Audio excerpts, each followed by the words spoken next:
एक लड़की की शादी हाँ बड़ा ही कम उम्र में होती है। हाँ जी। कितनी उम्र? अगर इस मंच पर खेसारी लाल जी रहते तो इस गीत को गाते क्या कि तहरा प्यार में अरे पिटाई बानी घर से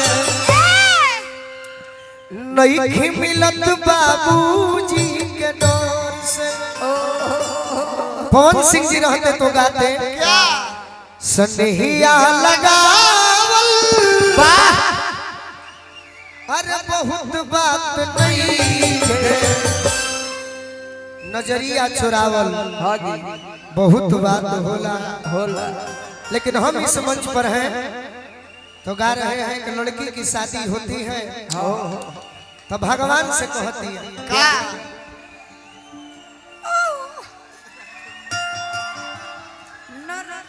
कि आज हो पहिला मिलना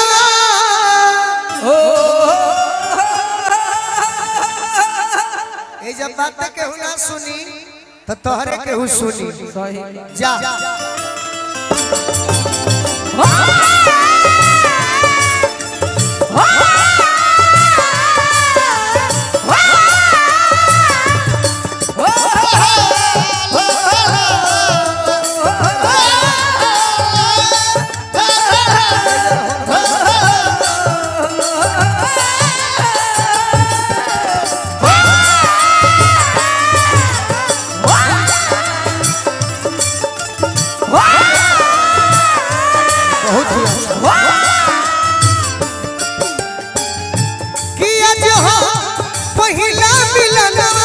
मिलल सजनी के सजना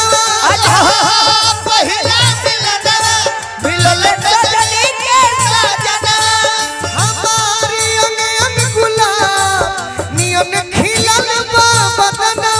हमारी अंग गुलाब नियन खिलल बा बदना।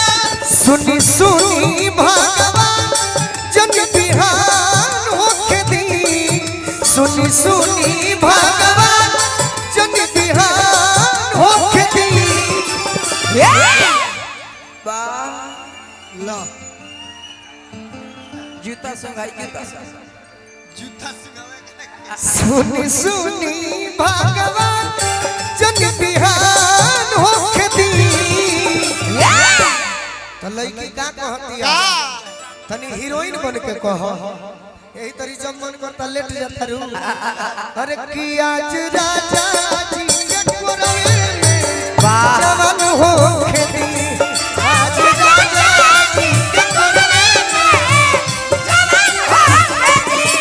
आज राजा जी के कोरवे में जवान हो खेती आज राजा जी के कोरवे में जवान हो। ए भैया देखिए बड़ी सुंदर मंच बा और बड़ी सुंदर व्यवस्था बा। आज हम भोजपुरी में जो गा रहे हैं चाहे कोई भी कलाकार मंच पर आते हैं तो उस कलाकार की महानता है उनकी पहचान यही बनेगी क्या जो कुछ अच्छे बात कहेंगे अच्छे गीत सुनाएंगे। हम वही गीत सुनते आ रहे हैं जो लड़की हमसे कहती आ रही है हिंदी में कि मेरी तड़पे जवानी तड़पे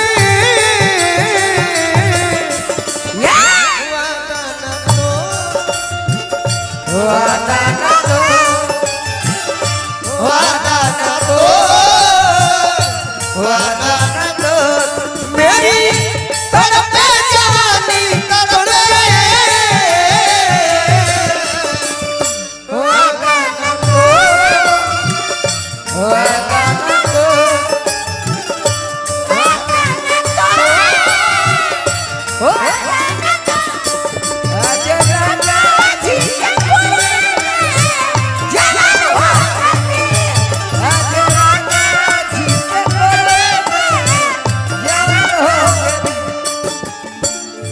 देखिए तार सोना चांदी मत गिर जाए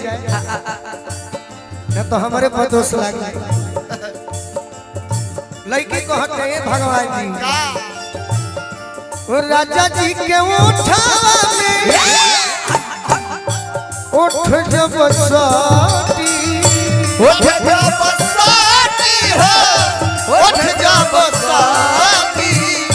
भूख भूख मारी हमारा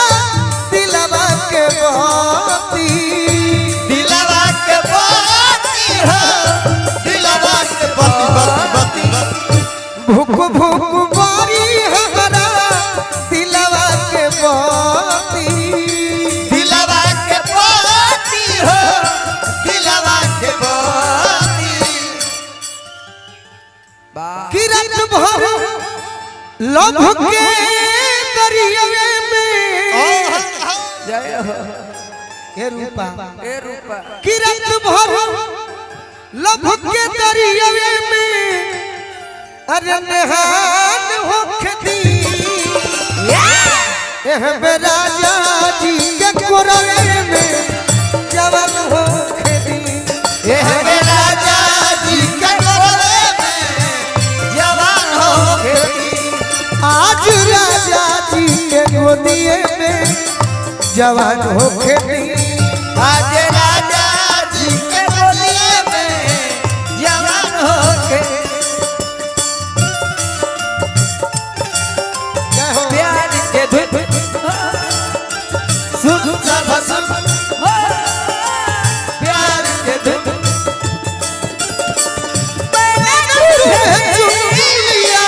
तू भी मुझे सुन सब सुन प्यार के धुन सुन बिहान होखदी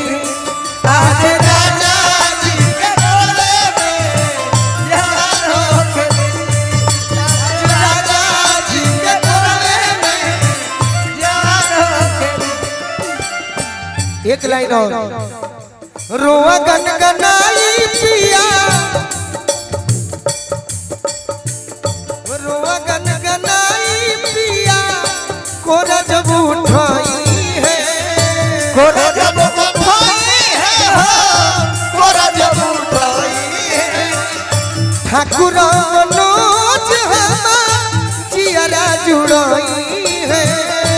जियरा जुड़ाई है हो जियरा जुड़ाई है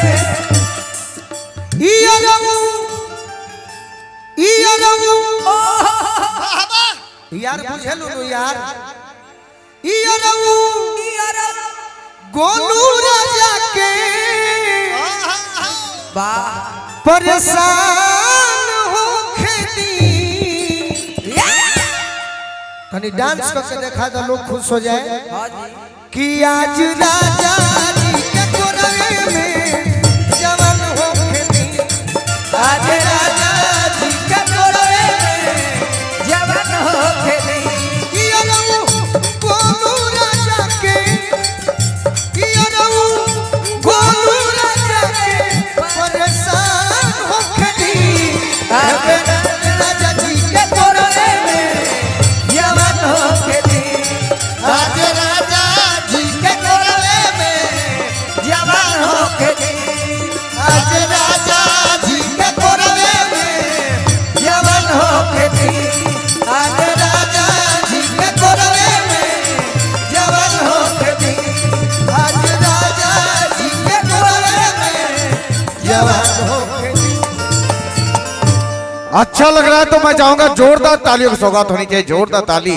और मैं डबल धमाका चाहता हूं इस रंगमंच पर एक साथ दो हस्ती